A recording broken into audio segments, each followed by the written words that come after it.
Δίνουμε συνέχεια στο δελτίο μας.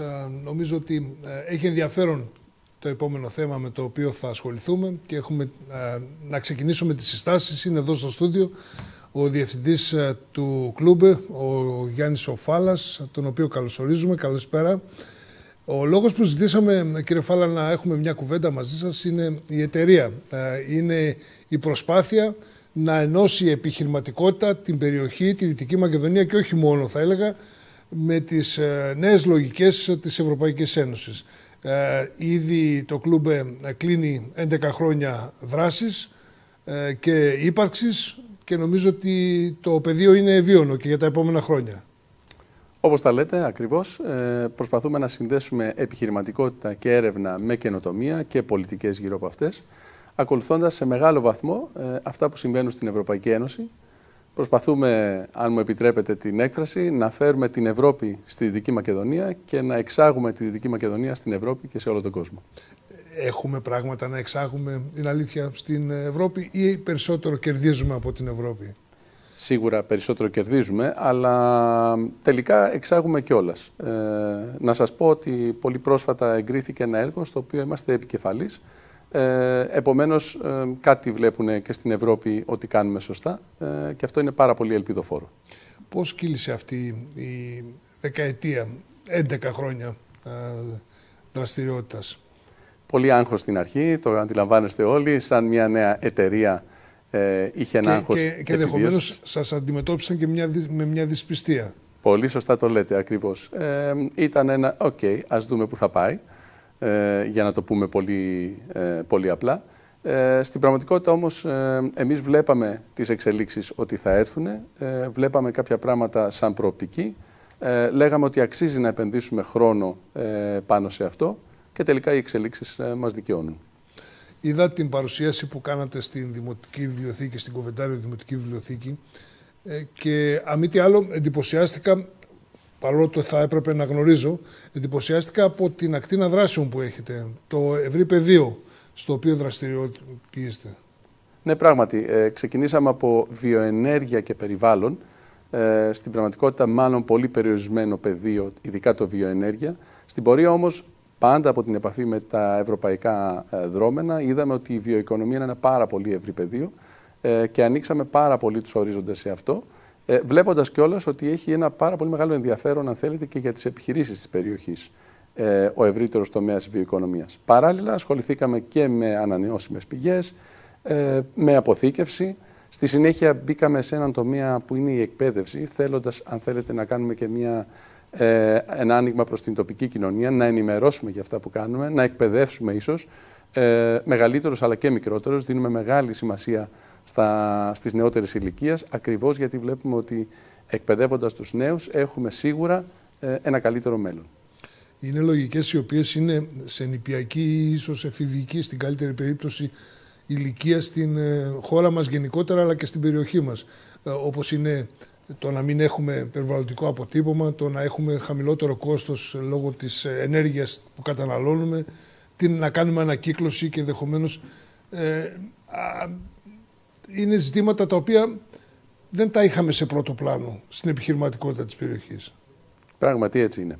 Όμως θα έλεγα ότι έχουμε μια αισιοδοξία, γιατί στην περιοχή έχουμε κάνει αρκετά πράγματα πρωτοπόρα σε επίπεδο Ελλάδας και γιατί όχι και σε επίπεδο, μέσο επίπεδο Ευρώπης. Για παράδειγμα, η χωριστή κάδη που έχουμε στην Δυτική Μακεδονία, προϊόν καθαρά της δουλειάς της διάδημα, είναι πραγματικά πρωτοπόρο για επίπεδο Ελλάδας και από την συναναστροφή με Ευρωπαίους εταίρους και συνεργάτες και οργανισμούς βλέπουμε ότι είμαστε σε πολύ ψηλό επίπεδο.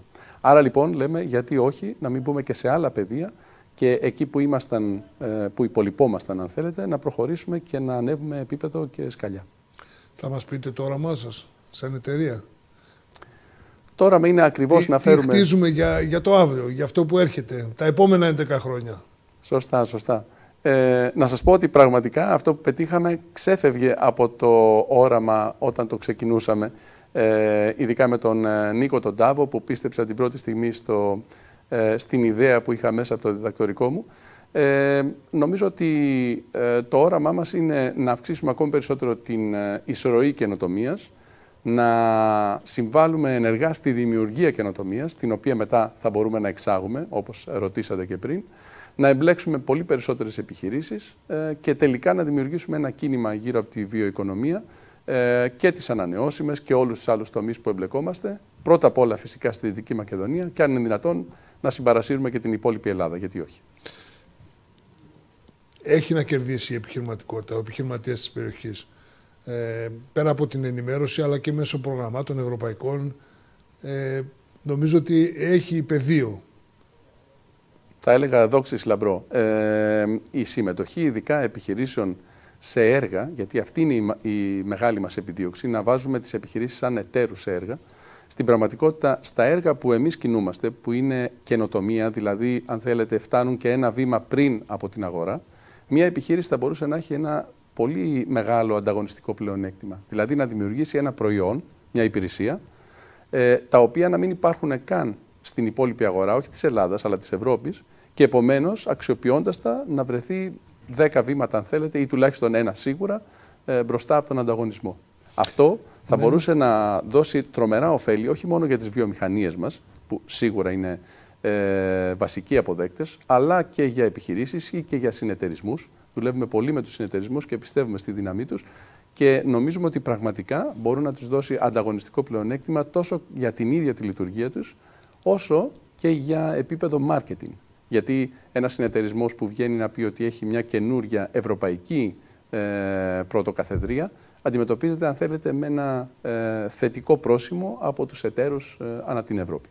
Και είναι ίσως και το έλλειμμα των συνεταιρισμών μας. Δεν φτάνει να παράγουμε, αλλά πρέπει και να ξέρουμε και να διακινούμε και να εμπορευόμαστε και να έχουμε το marketing του προϊόντος για να μπορούμε να το πουλήσουμε στις αγορές. Πολύ σωστά.